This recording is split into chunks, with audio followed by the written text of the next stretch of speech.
আপনার কাছে কখনো কি মনে হয় না যে আপনার এই স্বচ্ছতা মানুষের অস্বস্তির কারণ হয়ে গেল? মানুষ না অমানুষের। আপনি যদি একটা মলম দেন, একদম ক্লিন পরিষ্কার জায়গায় মলম দিলে জ্বলবে না, জলে হচ্ছে গিয়ে কাটা সেরাতে। প্রিয় সম্মানিত ভাই ও বোনেরা, আসসালামু আলাইকুম।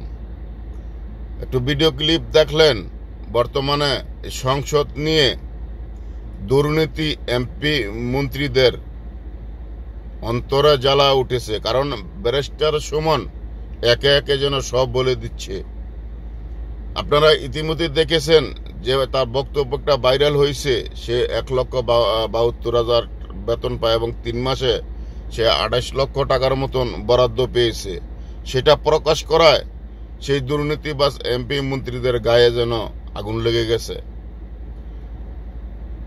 মুজিবুল হক চুন্নু সে বলতেছে এগুলো প্রকাশ করা যাবে না, আর ব্যারিস্টার সুমন বলতেছে যে যাই বলুক আমার সততা আমি ধরে রাখবো। তো কথা বাড়াচ্ছি না, তাহলে চলেন আমরা এই ব্যারিস্টার সুমন সুপ্রিম কোর্টে মুজিবুল হক চুন্নুর কথার জবাব দিলেন, আমরা ভিডিওটি দেখে নিই। আপনার কাছে কখনো কি মনে হয় না যে আপনার এই স্বচ্ছতা মানুষের অস্বস্তির কারণ হয়ে গেল? মানুষ না অমানুষের। আপনি যদি একটা মলম দেন, একদম ক্লিন পরিষ্কার জায়গায় মলম দিলে জ্বলবে না, জলে হচ্ছে গিয়ে কাটা সেরাতে। যাদের কাটা আছে তাদের তো জ্বলবে, আর আমার কাজ মলম হিসাবে থাকা। যতদিন এক্সপায়ারি ডেট না হয় ততদিন পর্যন্ত এই মলম আমি দিব, আর যখন এক্সপায়ারি ডেট শেষ হয়ে যাবে তখন শেষ, আর একটা নতুন মলম হয়তো জন্ম নিব।